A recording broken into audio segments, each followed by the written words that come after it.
मेरे पिताजी एसबीआई में मैनेजर थे, तो पर मैं शादी होकर ससुराल गई और वो गड्डी देते थे गिनने के लिए कोई, तो एक नोट या तो कम हो जाता था, एक ज्यादा हो जाता था, गड्डी पूरी कभी निकलती नहीं थी।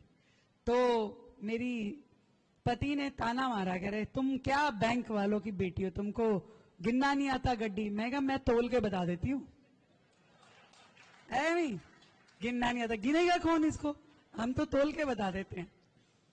तो इसलिए अब मोदी जी ने एक महिला को जब फाइनेंस मिनिस्टर बनाया है तो उसे पता है कि सिस्टम कहां से ठीक चलने वाला है।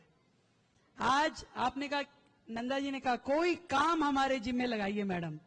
मैंने अनिल जी से पूछा, मैं कहा दिल्ली में कितने सीए हैं? उन्होंने कहा 30,000। मैं कहा सारे मेरे काम के हैं, मेरी सेना तो ये 30,000 लोग हैं जो दिल्ली की जनता को बार बार ये समझाएं कि आपको अपने अकाउंट्स को क्लियर रखते हुए बहुत ही ट्रांसपेरेंसी के साथ में अपना टैक्स जमा कराएं और किसी को भी कोई दिक्कत ना आए, और जितने चैनल जो बीच के करप्शन के होते हैं वो सारे खत्म हो जाएं। और सच मानिए इस 5 महीने में जब से मैं दिल्ली राज्य की मुख्यमंत्री बनी हूं, हमारे विभाग ने एक भी रेड नहीं की है, एक भी। और मैंने अपने ऑफिसर्स को यह साफ तौर पे बता दिया कि मैं नहीं चाहती कि दिल्ली का एक भी नागरिक इस डर या भय में रहे कि मेरे यहां कोई इंस्पेक्टर आया है।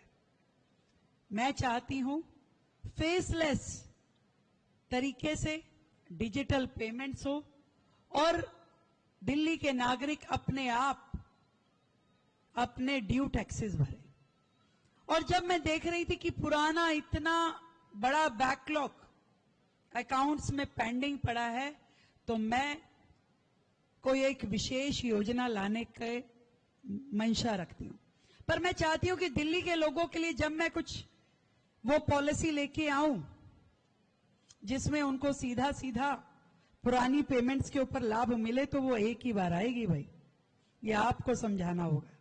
वो जो एक बार आए तो नए पुराने सारे अकाउंट हम सेटल करते हैं।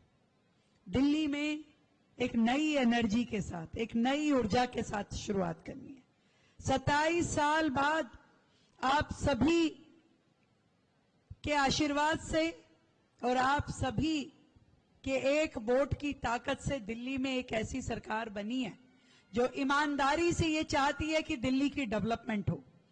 रोज आप अखबार पढ़ते होंगे, इन 5 महीनों में डेली एक नई पॉलिसी दिल्ली में विकास के लिए